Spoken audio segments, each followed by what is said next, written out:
Walton smart fridge presents TVS ইনসাইটে আপনাদের সবাইকে স্বাগত জানাচ্ছি। আমি আবুল কাশেম।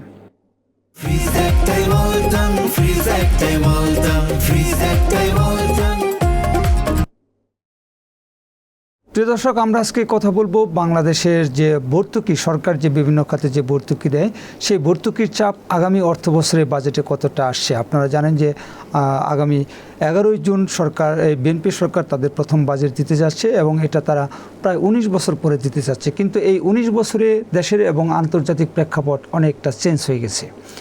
ইরান যুদ্ধ সেই আমাদের যে ভর্তুকির চাপ ছিল সেটা আরও উস্কে দিয়েছে এবং আগামী বাজেটে সরকারের উপর বিরাট ভর্তুকির চাপ আসছে। এই বিষয়ে টিভিএসে আজকে লিড নিউজ প্রকাশিত হয়েছে। নিউজটি করেছেন আমাদের স্পেশাল করেসপন্ডেন্ট শেখ আবদুল্লাহ ভাই। আমরা তার কাছ থেকে বিস্তারিত জানবো যে আগামী বাজেটে আসলে ভর্তুকির চাপটা কেমন এবং সরকার সেটা কিভাবে মোকাবেলা করবে।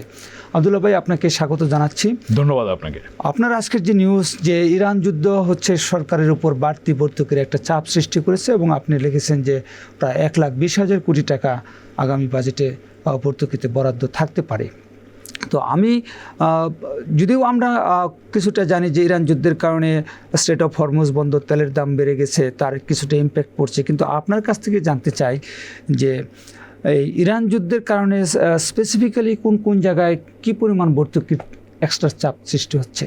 ধন্যবাদ আপনাকে। আপনি বলছিলেন যে আমাদের বিভিন্ন খাতে ভর্তুকি দেওয়া হয়। আপনি সেখানে সুনির্দিষ্ট করে যদি দেখেন যে কোথায় কোথায় ভর্তুকি দেওয়া হচ্ছে, বিদ্যুতে ভর্তুকি দেওয়া হচ্ছে, আপনার গ্যাসে ভর্তুকি দেওয়া হচ্ছে, সারে ভর্তুকি বা সরকার এটাকে প্রণোদনা বলে থাকে, এটা দেওয়া হয়।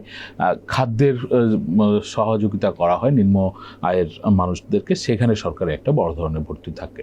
এটি হচ্ছে মোটা দাগে বড় ভর্তুকি আর কি। এর বাইরে গিয়ে আপনার সরকারের রপ্তানির বিপরীতে কিছু প্রণোদনা থাকে, রেমিটেন্সে প্রণোদনা থাকে এবং সরকার যে ঋণ কর্মসূচি পরিচালনা করে সেখানে সুদের একটা ভর্তুকি সরকার দিয়ে থাকে। এই হচ্ছে মোট ভর্তুকি। আমাদের বিদ্যুৎ তৈরি হয় যেসব কাঁচামালে, ফার্নেস অয়েল, আপনার এলএনজি এবং কয়লা, এর পুরোটাই আমদানি নির্ভর এবং এই ইরান যুদ্ধের কারণে প্রত্যেকটারই দাম বেড়ে গেছে। আপনি ফার্নেস অয়েলের দাম সর্বশেষ যেভাবে আমাদের এনার্জি রেগুলেটরি কমিশন নির্ধারণ করেছে সেটি আগের তুলনায় বেশ বেড়েছে। আমাদের পিডিবি বলছে যে বিদ্যুৎ কেন্দ্রের জন্য তারা যে গ্যাস নিচ্ছে এবং গ্যাসের যে নতুন দাম নির্ধারণ করা হয়েছে সেটি 208% পর্যন্ত বেড়েছে। আপনার জ্বালানি হিসেবে যে কয়লা আমরা আমদানি করছি আমাদের কয়লাভিত্তিক বিদ্যুৎ কেন্দ্রগুলোর জন্য, সেখানেও দাম বেড়ে গেছে। ফলে আমাদের বিদ্যুৎ উৎপাদন খরচ বাড়ছে। কিন্তু বিদ্যুতের উৎপাদন খরচ বাড়লেই যে সরকার বিদ্যুতের দাম পুরোপুরি উৎপাদন খরচের সাথে সমন্বয় করে বিদ্যুৎ বিক্রি করে তা তো না। সেখানে সরকার উৎপাদন খরচের তুলনায় কিছুটা কম দামে গ্রাহকদেরকে বিদ্যুৎ। আমি একটু ইন্টারাপ্ট করি যে আপনি যদি স্পেসিফিক্যালি বলেন যে গতকালকে দেশে বিদ্যুতের দাম বাড়ছে এবং এতে প্রায় সরকারের 14,000 কোটি টাকা ভর্তুকি কমবে বা সাশ্রয় হবে। তো এরপরে আমাদের বিদ্যুৎ খাতে কি পরিমাণ ভর্তুকি আগামী বাজেটে দিতে হবে এবং চলতি বাজেটে এটা কি পরিমাণ আছে? বিদ্যুৎ বিভাগ থেকে হচ্ছে অর্থ বিভাগের কাছে চিঠি দিয়ে 59,145 কোটি টাকা আগামী অর্থ বছরে বিদ্যুৎ খাতে ভর্তুকির জন্য 59,000 কোটি টাকা প্রস্তাব করা হচ্ছে বিদ্যুৎ বিভাগ থেকে অর্থ বিভাগের চিঠি দিয়ে। আপনি যে হিসাবটি বললেন যে বিদ্যুতের দাম বৃদ্ধির প্রেক্ষিতে 14,000 কোটি টাকা সরকার বেশি আয় পাবে বা রাজস্ব পাবে বিদ্যুৎ খাত থেকে, এটি যদি বাদও যায় তবুও 45,000 কোটি টাকা কিন্তু বিদ্যুৎ খাতের ভর্তুকি প্রয়োজন হবে। চলতি অর্থ বছরে এটির পরিমাণ আছে 36,000 কোটি টাকা। আমি আরেকটা চিঠি দেখেছি জ্বালানি বিভাগ থেকে অর্থ বিভাগের কাছে পাঠানো হয়েছে। তারা বলেছে 6 মাসের জন্য তাদের ভর্তুকির কথা, 2026 সালের 1 জুলাই থেকে 2026 সালের 31 ডিসেম্বর পর্যন্ত সময়। এই সময় তারা 27,000 কোটি টাকা জ্বালানি বিভাগ, এটা হচ্ছে গ্যাসের জন্য এলএনজি যে আমদানি করা হয়, তাদের যুক্তিগুলো হচ্ছে এরকম যে আমরা দীর্ঘমেয়াদী চুক্তিতে কাতার এবং ওমান থেকে এলএনজি আমদানি করতাম, কিন্তু মধ্যপ্রাচ্যের এই যুদ্ধ পরিস্থিতির কারণে বা হুরমুজ প্রণালী বন্ধ থাকার কারণে আমরা সেখান থেকে এখন এই যে দীর্ঘমেয়াদী চুক্তিতে এলএনজি যেভাবে পাওয়ার কথা আমরা সেভাবে পাচ্ছি না। বেশিরভাগ এলএনজি এখন এক্সপোর্ট মার্কেট থেকে কিনতে হচ্ছে এবং সেখানে যে রকমের মূল্য এবং সামনে যে তারা একটা প্রক্ষেপণ করেছে গড়ে তারা প্রতি ইউনিট এলএনজির দাম $20 ধরে এই ভর্তুকিটা তারা চেয়েছে। যদি আন্তর্জাতিক বাজার পরিস্থিতির পরিবর্তন হয় তাহলে হয়তো এটা বেশিও লাগতে পারে যদি দাম বেড়ে যায়, আর যদি কমে আসে তাহলে এটা কম লাগবে, যে প্রেক্ষিতে তারা। এখানে আপনার সাথে একটু ইন্টারাপ্ট করতে চাই যে আমাদের হচ্ছে এলএনজিতে এই বছর ভর্তুকি সম্ভবত 6-7 হাজার কোটি টাকা ভর্তুকি বরাদ্দ আছে। তো সেখানে যদি হচ্ছে আপনার জ্বালানি বিভাগ 6 মাসে 27,000 কোটি টাকা চায়, তার মানে বছরে তো 54,000 কোটি টাকা। তো এটা কি আসলে কোনোভাবে সম্ভব? নাকি হচ্ছে যে আপনি খেয়াল করে দেখুন যে গ্যাসের দাম সামনে বাড়বে, এটা একটা অনিবার্য সত্য হয়ে দাঁড়াতে পারে। হ্যাঁ, আপনার এই পরের যে কথাটা, যে আগামীতে বাংলাদেশের বাজারে গ্যাসের দাম সরকার বাড়াবে, এটি অনিবার্য সত্য। সেটা কবে সরকার এই ঘোষণাটা দিবে সেটি আমি এখনই জানি না, কিন্তু দাম বাড়াবে এটা মানে বাস্তব। আপনি যদি খেয়াল করেন, আপনি দেখবেন যে এই সরকার দায়িত্ব নিল 17 ফেব্রুয়ারি, তারপর পরই যে যুদ্ধ শুরু হলো, তারপরে গিয়ে অর্থমন্ত্রী মহোদয় কিন্তু জাতীয় সংসদে জ্বালানি পরিস্থিতি নিয়ে বা জ্বালানি ভর্তুকি নিয়ে যখন কথা বলেছেন, তখন কিন্তু উনি জানিয়েছেন যে ওই সময় মার্চ মাসে যে বাড়তি দাম দিয়ে কিনতে হচ্ছিল, তাতে 3,600 কোটি টাকা তাকে বাড়তি ভর্তুকি দিতে হচ্ছিল ওই 1 মাসের জন্য। আপনি এটা খেয়াল করেন, যদি 1 মাসের জন্য যদি তাকে 3,600 কোটি টাকা বাড়তি দিতে হয়, 6 মাসে কিন্তু এটা প্রায় আপনার মানে 21,000 কোটি টাকার মতন এখানে চলে আসে। ফলে 27,000 কোটি টাকা 6 মাস ওই দামের ভিত্তিতে হিসেব করাটা অস্বাভাবিক কিছু নয়। এরপরে আসি সারের ক্ষেত্রে। সরকার আন্তর্জাতিক বাজার থেকেই বেশিরভাগ সার সংগ্রহ করে, বিশেষ করে ইউরিয়া, অন্যান্য সারও সরকার এমওপি বা পটাশ এগুলো আন্তর্জাতিক বাজার থেকে সংগ্রহ করে। মধ্যপ্রাচ্য, আপনার ভারত বা রাশিয়া, এই সমস্ত দেশ থেকে সংগ্রহ করা হয়। জ্বালানি তেলের মূল্য বৃদ্ধির কারণে কিন্তু এখন সারের গ্যাসের দাম বৃদ্ধির কারণে সারের উৎপাদন খরচ বেড়েছে, সারের আন্তর্জাতিক বাজারে দামও কিছুটা বেড়েছে, আবার সার পরিবহনের খরচটাও কিন্তু আন্তর্জাতিকভাবে এবং অভ্যন্তরীণভাবে উভয় ক্ষেত্রেই বেড়েছে। ফলে সারের দাম এখনো পর্যন্ত সরকার পরিবর্তন করেনি, সরকার আগের দামেই সার বেচাকেনা করছে। এইটা যদি সরকারকে ধরে রাখতে হয়, সারের দাম যদি বৃদ্ধি না করে, তাহলে সারের ক্ষেত্রেও সরকারের বাড়তি ভর্তুকি দিতে হবে। এখানে আপনার কাছে একটা বিষয় আমি জানতে চাবো, যে যেটা হচ্ছে বাংলাদেশের প্রধান একটা সেক্টর এবং স্ট্র্যাটেজিক আইটেম যে জ্বালানি তেল, এবং সরকার কিন্তু হচ্ছে গত সেই 2012-13 সাল থেকে জ্বালানি তেলে কখনো ভর্তুকি দেয়নি, বরং বিভিন্ন সময় তারা প্রফিট করছে। হ্যাঁ, কিন্তু এই ইরান যুদ্ধের পরে জ্বালানি তেলের দাম তো অনেক বেড়ে গেছে, সেটা হচ্ছে $65-67 থেকে হচ্ছে $100 পার হয়ে গেছে।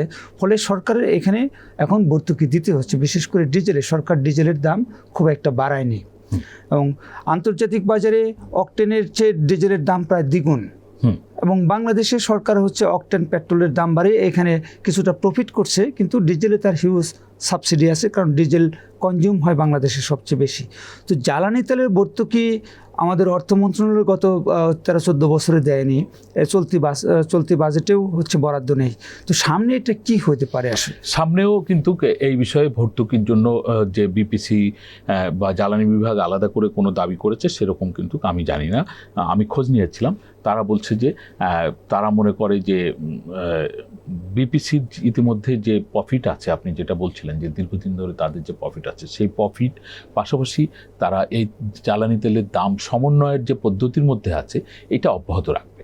ফলে এই যে কিছু আপনি পেট্রোল এবং অকটেন থেকে প্রফিটের কথা বলছেন, এই প্রফিট এবং তাদের পুরনো প্রফিট, এইগুলো দিয়ে তারা সমন্বয় করে, এবং আগামী দিনগুলোতে তারা আরও কিছু সমন্বয়ের দিকে যাবে জ্বালানি তেলের দামের ক্ষেত্রে।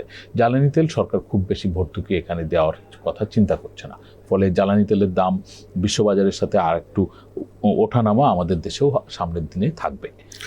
আমরা একদম শেষ সময়ে চলে আসছি। আপনার কাছে যেটা জানতে চাবো, যে এই যে বিপুল ভর্তুকির চাপ, সেই চাপ সহ্য করার সক্ষমতা ইকোনমির কতটুকু আছে, এবং সরকারের যে হচ্ছে রেভিনিউ কালেকশন সিচুয়েশন বা সামনে যেরকম হতে পারে, বিনিয়োগ কর্মসংস্থান তো নেই, ফলে বাড়তি রেভিনিউর আশা করাটাও হচ্ছে আশা আমরা করতে পারি, প্ল্যান করতে পারি, কিন্তু বাস্তবে কতটা পাওয়া যাবে? আমরা 10 বছর ধরে দেখছি যে এনবিআরকে যে টার্গেট দেওয়া হয় তা কখনোই ফুলফিল হয় না।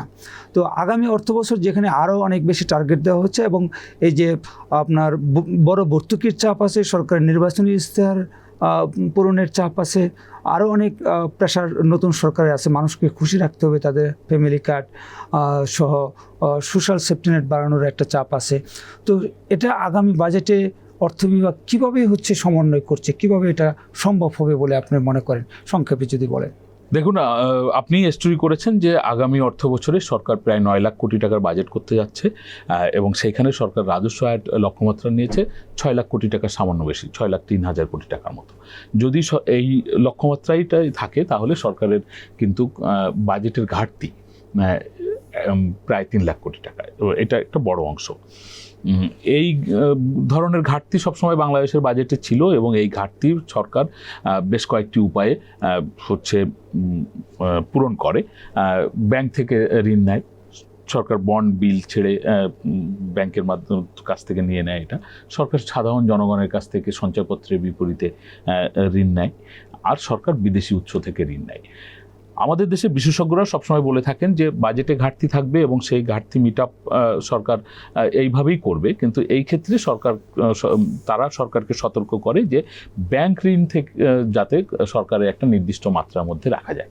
যদি এটি খুব বেশি হয়ে যায় তাহলে বেসরকারি খাতে যেরকম ঋণের প্রবাহ কমে যায়, বিনিয়োগ বাধাগ্রস্ত হয়, কর্মসংস্থান বাধাগ্রস্ত হয়, পাশাপাশি ইনফ্লেশন সৃষ্টি করে। যদি বিদেশ থেকে সরকার ঋণ নিতে পারে, কম সুদে ঋণ নিতে পারে, সেটি সরকারের জন্য ভালো।